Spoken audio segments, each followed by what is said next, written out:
Here inside the Sikh Museum of Canada, November 11th is marked by remembering the role and legacy of Sikh Canadians in this country's war efforts. And one of the men behind creating this tribute is known for making history himself, fighting discrimination in the ring. His story so inspiring that Hollywood has taken notice.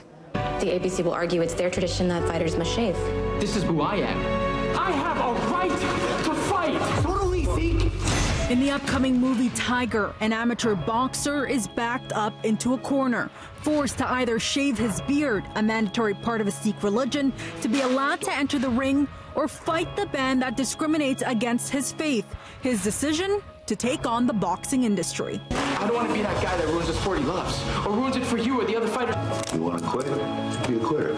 This story didn't just play out on the big screen. It's based on this Toronto man, Pardeep Singh Nagra, who 18 years ago finally got the beard ban lifted across Canada after years of fighting. My biggest fight and first fight was outside of the ring, and so I thought it was incumbent on me. It was my responsibility to make sure that I can challenge the rules and regulations so that we can open up the sport for many other athletes. What was it that ultimately made you want to fight? Well, you know, my first priority was as an athlete. I'm an athlete and I want to compete. We need to stand up against injustice, intolerance, marginalization, and that's the first step. And the second step is to recognize that what makes us Canadian is our diversity. His fight drawing some parallel to some of the challenges faced by the heroes displayed on the walls at the Sikh Heritage Museum of Canada, where he serves as the executive director. They were brave men who enlisted in the Canadian Army at a time when Sikhs were prevented from immigrating to this country. People who looked like me were turned away on the shores of Canada on board the Komgadamarru.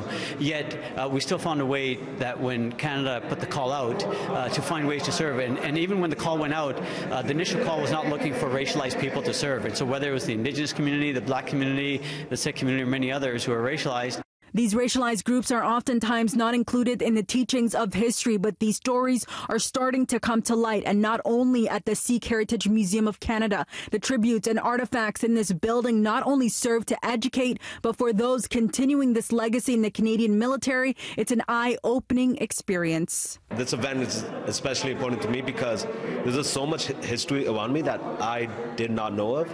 It's extremely overwhelming, and it pushes me forward to achieve greater things within the Army as well.